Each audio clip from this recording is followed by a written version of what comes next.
Un saludo, hermanos. Recordamos hoy la palabra que nos dice que lumbrera es a mis pies tu palabra. Vamos a recibir en el día del Señor la palabra precisamente como una guía que nos orienta en nuestro caminar. Quiero que tengamos eso en nuestra mente y corazón mientras estudiamos la palabra del Señor hoy. Con el capítulo 33 de Éxodo. En la Biblia Reina Valera se titula La presencia de Dios prometida. Antes de eso vamos a orar. Padre, gracias Señor, no nos cansamos de decirlo, por tu palabra, que es luz para nuestro caminar, que es la luz que nos orienta, la luz que nos guía, Señor, para tomar decisiones y para encontrar sobre todo tus bendiciones. Así que ayúdanos, Señor, con la fuerza de tu Espíritu, con el poder que solo tú sabes dar, porque tú conoces nuestras debilidades, conoces, Señor, nuestras limitaciones. Que esta palabra, Señor, nos bendiga hoy, nos penetre, Señor, profundamente como espada de dos filos y quede grabada en nuestro espíritu para el resto de nuestros días. En el nombre de Jesús. Amén.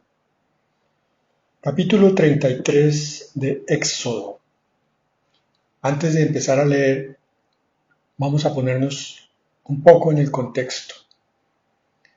El libro de Éxodo empieza con el llamado a Moisés para que se convierta en el instrumento que Dios va a usar para libertar a su pueblo. Por tanto, la vida de Moisés tiene que ser un ejemplo para todo ministro del Señor. Y no estoy hablando solamente de pastores, estoy hablando de todo aquel que tiene la obligación de guiar a alguien más, así sea en la familia incluso. Por tanto, el libro de Éxodo es valiosísimo en muchas enseñanzas de lo que hoy no me gusta mucho la palabra, pero se usa frecuentemente como liderazgo. Digo no me gusta la palabra porque he visto que genera en los que la usan mal una especie de conflicto interior que los lleva a competencia, a orgullo, a vanidad y a cantidad de cosas que no son del Señor. Es cierto que existe un liderazgo cristiano, pero creo que debe ser entendido más como servicio que otra cosa. Entonces Moisés finalmente accede al llamado del Señor, llega a Egipto, rescata como instrumento de Dios al pueblo hacia el desierto, hacia libertad, pero primeramente tienen que pasar por el desierto. El desierto es, espiritualmente hablando, ese periodo de prueba que el Señor coloca ante todo corazón, ante toda vida, para ver si finalmente va a confiar en Dios más que en las bendiciones de Dios. La confrontación del desierto es la que nos pone en evidencia que lo que necesitamos finalmente es la relación directa con Dios. Bueno, el capítulo 20 de Éxodo es como una culminación porque allí se establecen las normas del pacto que Dios va a establecer con el pueblo, con su pueblo. Pero contradictoriamente a lo que se debería haber esperado, el pueblo se impacientó, no supo esperar, como pasa frecuentemente en nosotros, en nuestro corazón que es carne y es impaciente.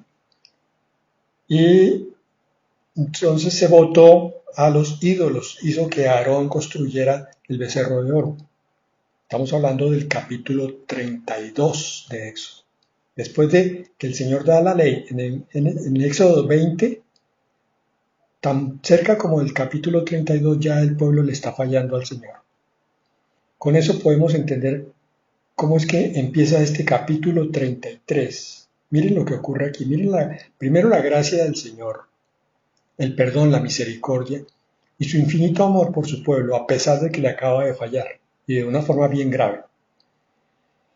El Señor dijo a Moisés, versículo 1, anda, sube de aquí, tú y el pueblo que sacaste de la tierra de Egipto, a la tierra de la cual juré a Abraham, a Isaac y a Jacob, diciendo, a tu descendencia la daré. Y yo enviaré delante de ti al ángel y echaré fuera al cananeo y al amorreo, al eteo, al fereceo, al heveo y al jebuseo, a la tierra que fluye leche y miel, pero yo no subiré en medio de ti, porque eres pueblo de dura cerviz, no sea que te consuma en el camino. Conociendo los antecedentes de la idolatría del pueblo de Israel en el capítulo anterior, el Señor le dice a Moisés, voy a cumplir la promesa de todas maneras, porque es mi pueblo y como Dios yo cumplo lo que prometo. Pero no puedo hacer algo especial que hubiera querido, que es ir con ustedes. Sin embargo, les garantizo que en mis propósitos y mis planes está el batallar por ustedes y el llevarlos a la victoria. Echaré a todas las tribus, todos los enemigos espirituales y físicos que ustedes tengan delante. Yo mismo me encargaré de aplastarlos para que puedan entrar a esa tierra prometida que es la tierra de reposo.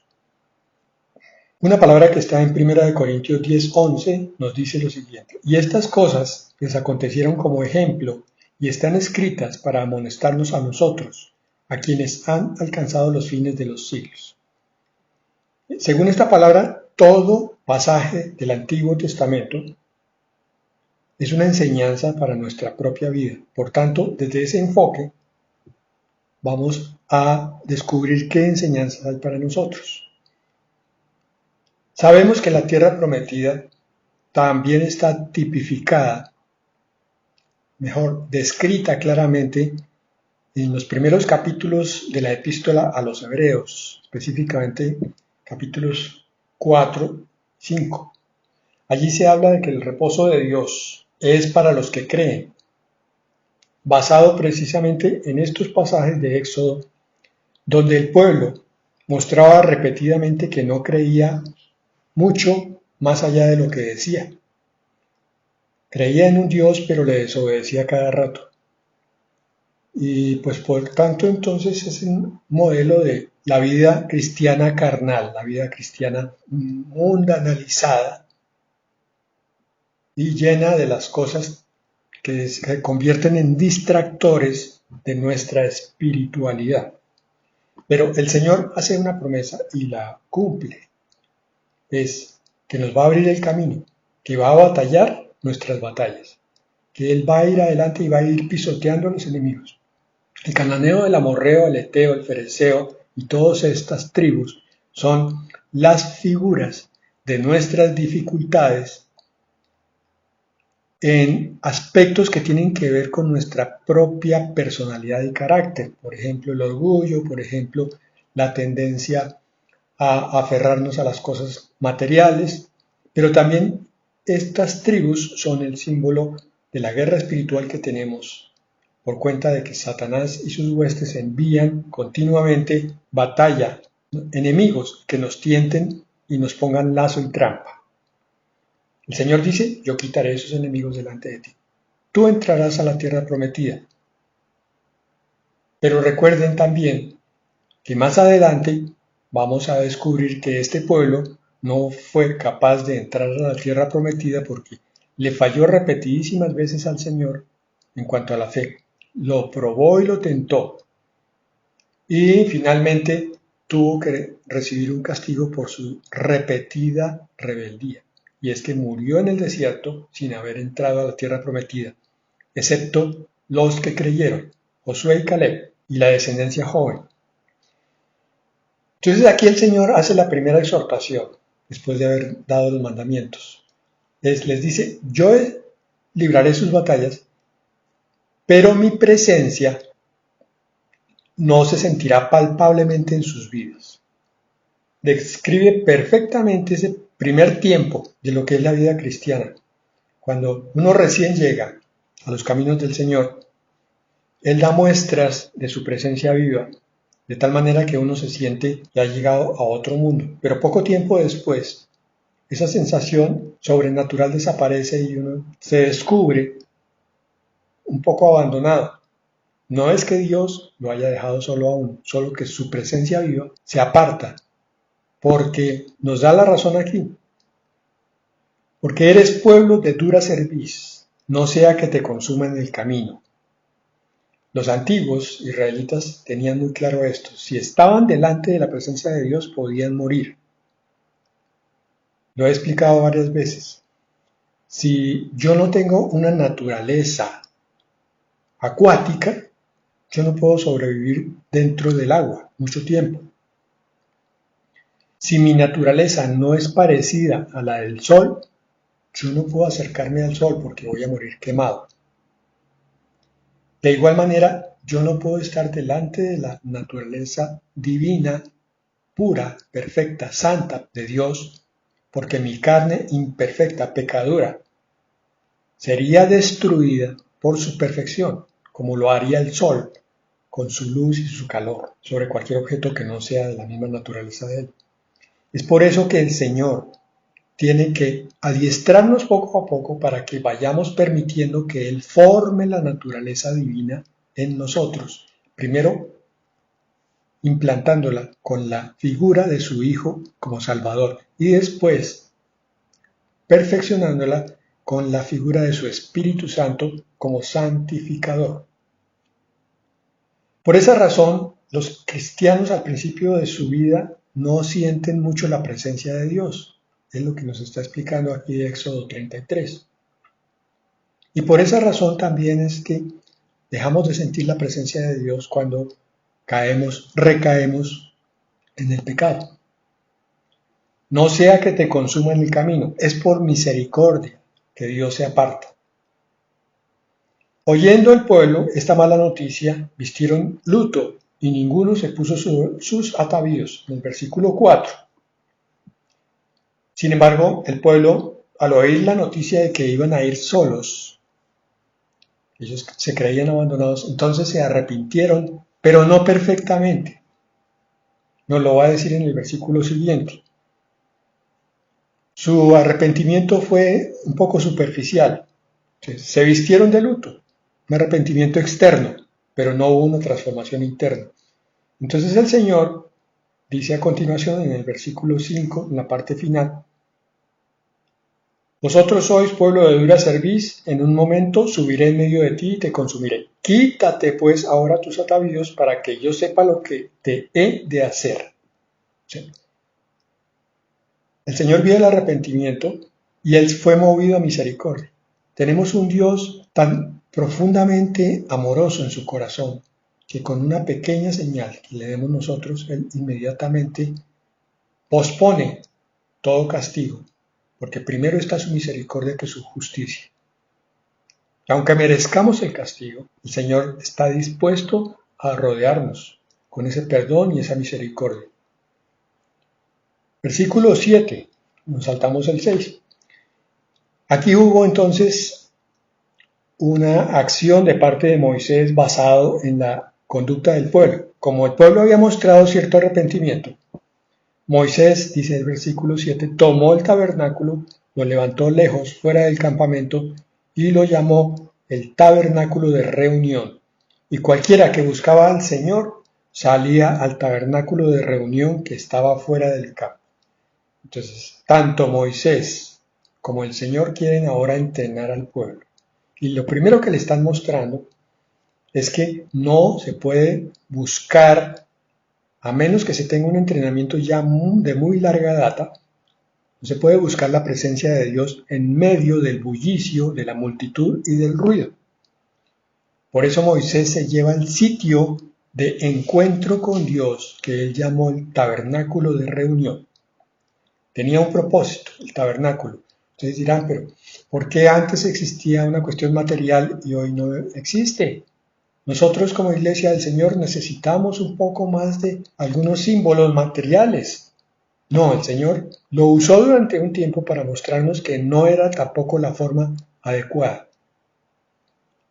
El tabernáculo de reunión pretendía educar al pueblo para que buscara la presencia de Dios a través de algo físico primero y después lo hiciera ya en forma espiritual, sin ningún intermediario, sin ningún instrumento de por medio.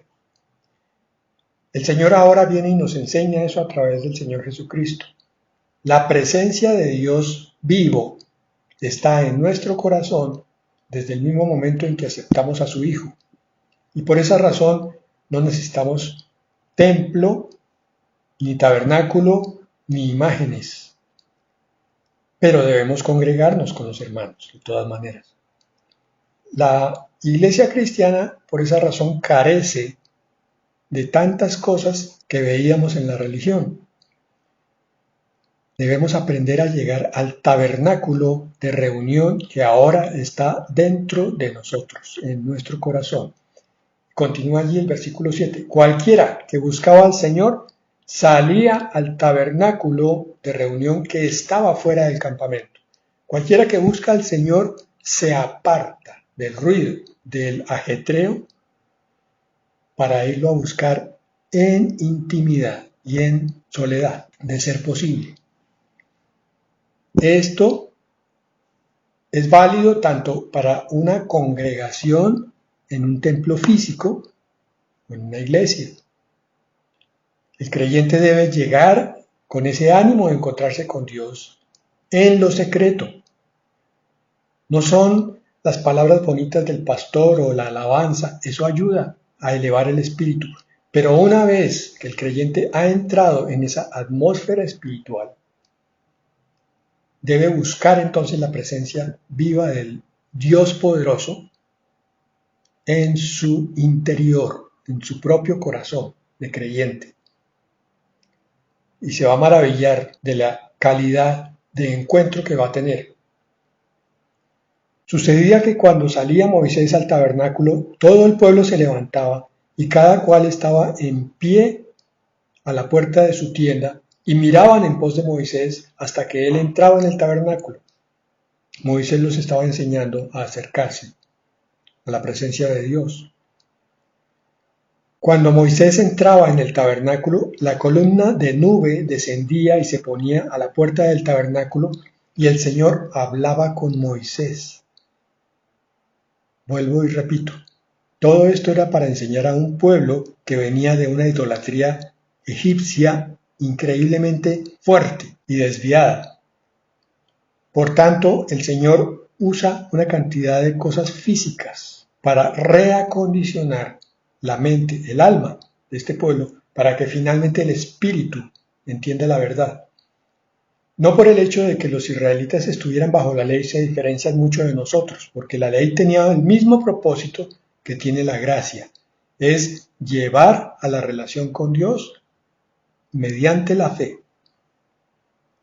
Solo que la ley pues tenía además otros propósitos, por lo cual la gracia es mucho mejor y debemos darle la gloria al Señor de que Él haya escogido o nos haya traído a nosotros para este tiempo en el cual la relación se ha elevado de niveles en forma impresionante, como nunca el pueblo de Israel se lo imaginó.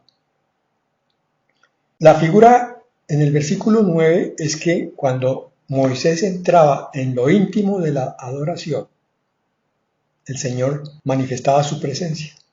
Descendía la columna de nube, manifestaba su presencia a Moisés. Que el pueblo mirara eso en forma repetida para que aprendiera la lección, como lo estoy repitiendo yo ahora para que todos los que oyen esta palabra aprendan la lección.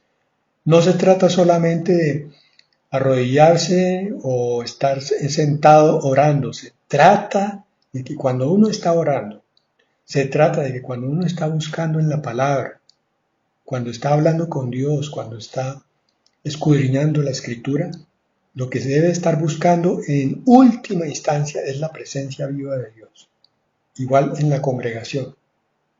Y viendo todo el pueblo la columna de nube que estaba a la puerta del tabernáculo, se levantaba cada uno a la puerta de su tienda y adoraba. Versículo 10.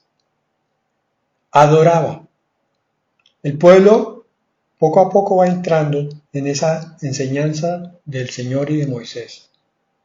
Y es que el propósito es que a través de la cercanía que el hombre debe anhelar de la presencia de Dios, el espíritu del ser humano es tocado de tal manera que ante la grandeza del Dios que se empieza a manifestar en esa cercanía, no le queda ninguna otra opción al espíritu, como dije antes, de adorar a Dios, porque la adoración es el reconocimiento de quién es Dios.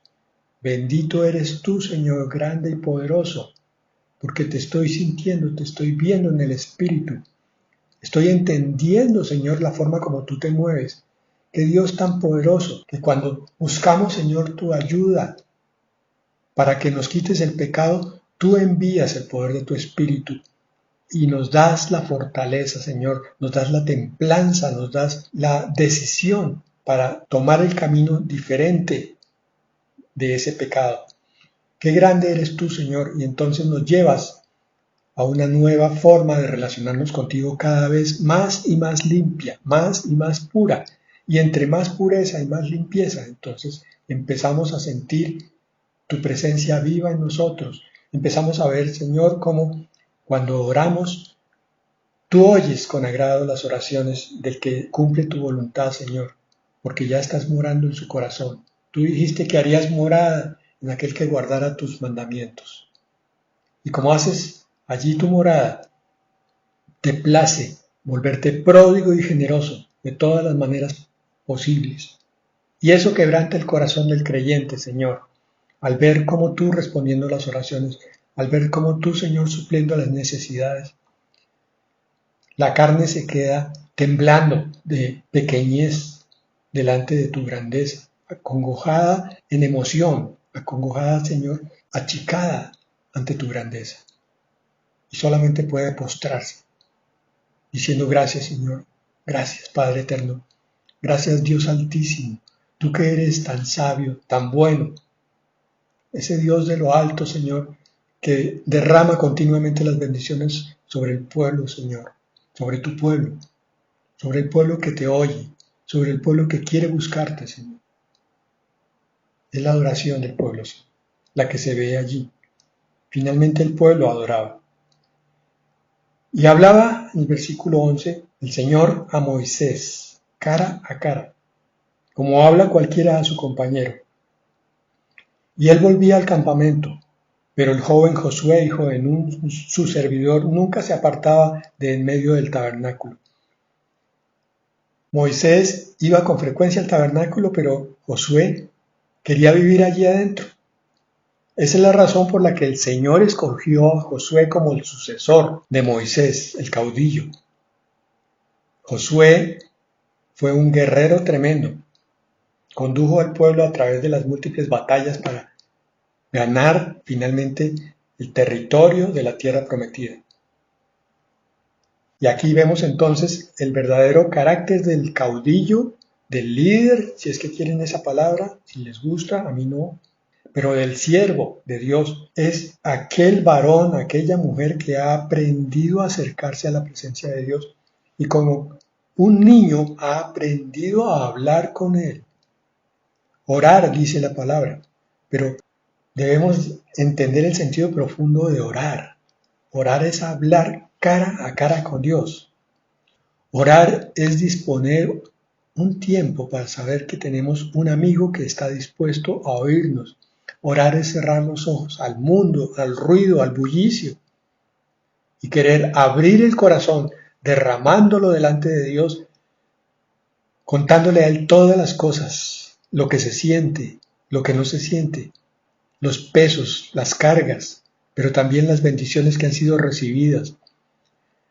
El análisis de cómo hemos sido transformados por la mano poderosa de Dios, todo eso se le va contando y entonces se convierte en una oración tan hermosa, tan íntima, tan productiva y no ya de 5 minutos, sino que se puede convertir en algo que ocupa el tiempo de tal manera que ya media hora es poco, que ya 2 horas es poco.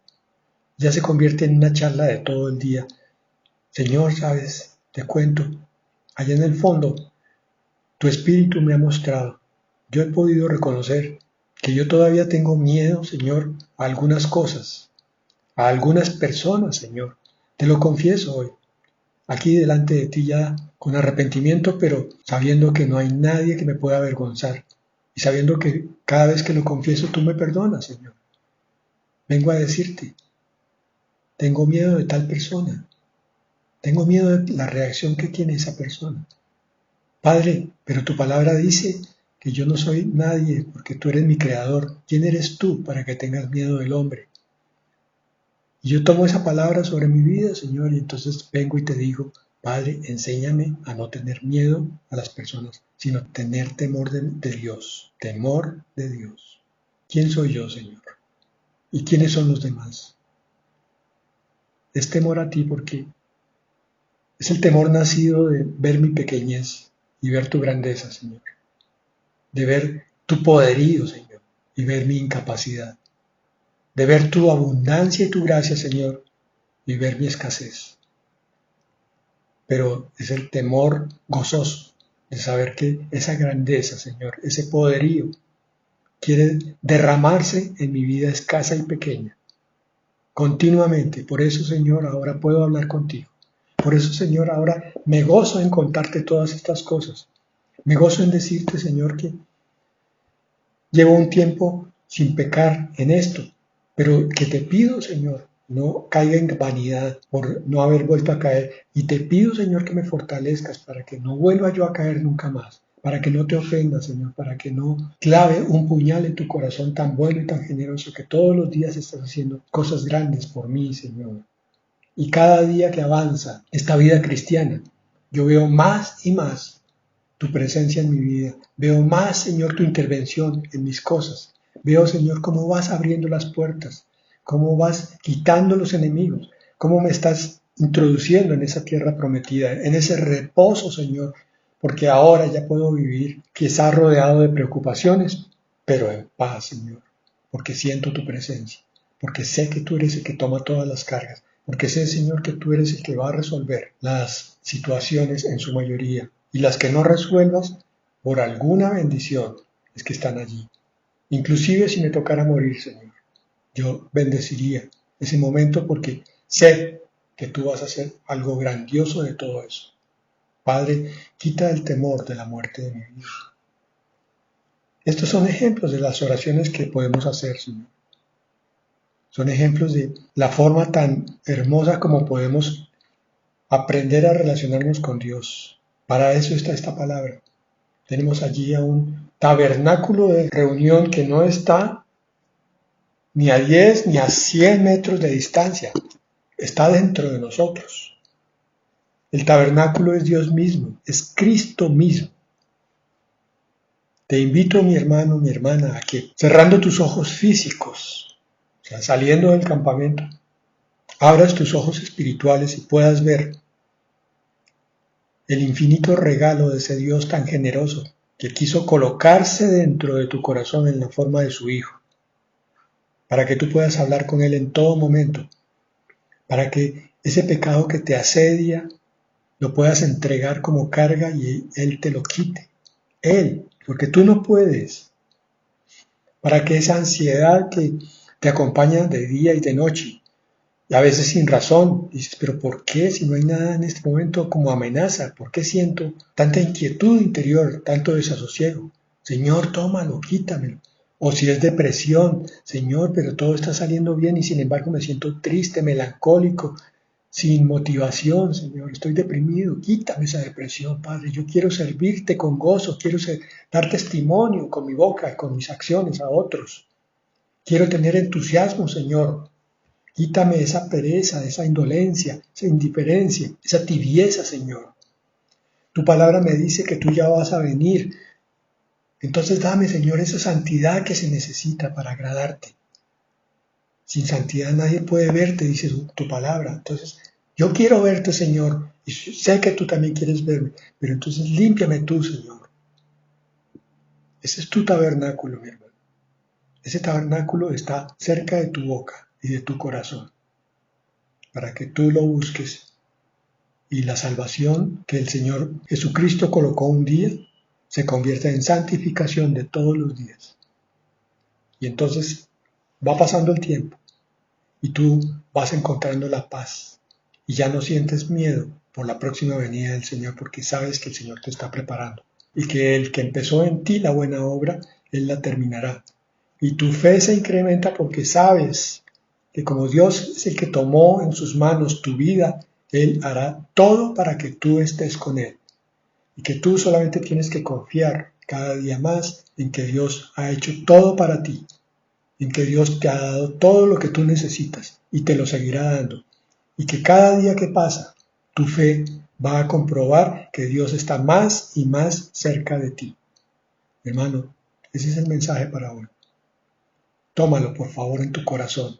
No lo menosprecies. Tómalo con tu sentimiento. Colócalo en medio de ti. Vibra con él. Y si esas oraciones que fueron un modelo te sirven a ti, úsalas. Si no te sirven, usa las tuyas propias. Pero busca a Dios con todo tu corazón porque te vas a gozar en Él. Te vas a llenar de su presencia. Vas a cantar de gozo. Vas a estar saltando como David cuando empieces a ver cómo Dios se manifiesta con su presencia en tu vida, porque tú creíste y porque Él solamente estaba esperando el tiempo del desierto para empezar a manifestarse en el tiempo de tu reposo, de tu tierra prometida. El Señor te bendiga. Vamos a orar. Padre, gracias Señor por tu palabra, pero principalmente gracias por tu presencia, Señor. Gracias por ser nuestro Dios. Gracias Señor porque te plació llamarnos para ti. Te plació, Señor, sacarnos de la inmundicia y cada día obrar en nosotros para limpiarnos y presentarnos a ti como ofrenda santa y agradable. Padre, confiamos en el poder de tu Espíritu que nos levanta cada día más para ti. Confiamos, Señor, en esa presencia viva tuya, que es tan hermosa cuando se manifiesta, Señor, que quebranta, que anonada. Es tan gozoso sentirse pequeño delante de tu grandeza, Señor. Es tan quebrantador saber que el Dios que hizo los cielos y la tierra nos está mirando. Eso quebranta nuestro espíritu. Qué Dios tan grande, qué Dios tan inmenso, que sin embargo tiene tiempo para cada uno de sus hijos, como si fuera el único del universo. Él te mira a ti y me mira a mí. Y te ama y me ama a mí, como ama a su Hijo Jesucristo. Y como nos ama, siempre quiere lo mejor y quiere llevarnos a los mejores pastos. Padre, ayúdanos a dejarnos llevar, Señor. Saca de nosotros esas barreras, Padre, que nos hacen creer que el cristianismo es algo vacío, monótono, rutinario. Y muéstranos, Señor, la grandeza de la vida espiritual contigo, de vivir en el tabernáculo y de sentir tu presencia viva. Padre, en el nombre de Jesús. Amén y amén.